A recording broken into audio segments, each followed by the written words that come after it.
Welcome to VCBC, a show about the accident-prone intersection of technology and policy.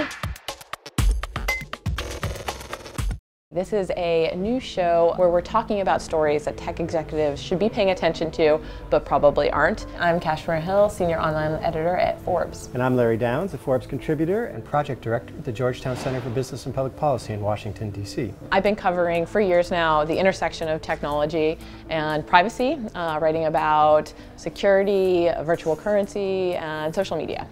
And I've split my time between the Silicon Valley and the Beltway, where I try to bridge the gap between technology entrepreneurs and the regulators who sometimes love them to death. We're coming to you today from Runway, a tech incubator in San Francisco's mid-market neighborhood. It seems like Washington, D.C. is getting more and more interested in what's happening out here in California, particularly in Silicon Valley. As tech becomes more of the economy, and it's not the new economy anymore, Washington and other lawmakers are getting more involved all the time. And it seems like technology is increasingly a part of every area that they might regulate. That's right. I mean, now it's moving into technology in cars, technology in manufacturing, technology in agriculture, technology in airplanes. Everything is flowing through the internet, touching the internet at some point. That's right. So now we're having regulators from the FAA to the Security and Exchange Commission, the Federal Trade Commission, even the Department of Health and Agriculture. They're now all getting interested because their industries are now becoming internet businesses.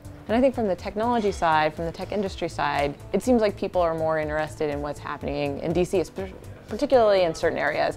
Obviously immigration reform, and then because of Edward Snowden and the leaks over the last year and the impact that that has had on businesses, on tech businesses in the US and abroad, very interested in surveillance and privacy and government practices. Yeah, I mean, of course, the big tech companies have always had fairly big presence in Washington and the big state capitals as well, and some have expanded that. Facebook and Twitter have opened offices in the last few years and staffed them up pretty significantly. But, you know, there's still a lot of naivete here in the Valley and in Washington about what the other one does and really the best ways to work together. So DC thinks that everybody out here is a libertarian, they don't want regulation, anarchist. That they're, you know, kind of wholly uninterested in DC making any changes to how business is done. Right, and that's not true. I mean, of course, there is a lot of that, and Silicon Valley has grown up largely in an unregulated environment in every sense, but, you know, it's nowhere near as monolithic as Washington thinks.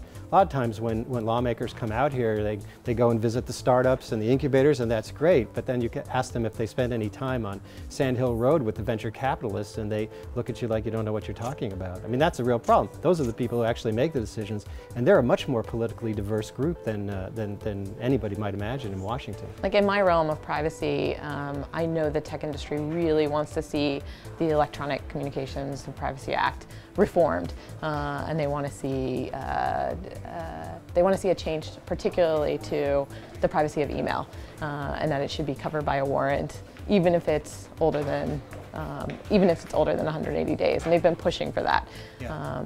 But it's been a very slow push because I think Silicon Valley doesn't realize how hard it is to get regulation pushed through DC. That's right. I mean, it goes to that. I mean, patent reform, immigration reform are another examples where the Silicon Valley people go to Washington and think, well, all we need is a good argument, common sense, you know, economic progress. It's all about growth, and that's going to carry the day in Washington.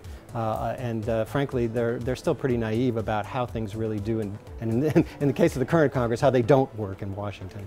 Do you think the lines of communication are more open now than they have been? Well, I think they're more open, but they're still very, very limited. And I think, you know, that's the reason we wanted to do this series, was to really help, especially the investing community, the entrepreneurs, the startups, the businesses, to really appreciate much more the ways in which Washington works and why it's more important for them to get involved and pay attention and not just kind of outsource it to their lobbyists or to their lawyers, because increasingly this is going to determine the winners and losers in the new economy.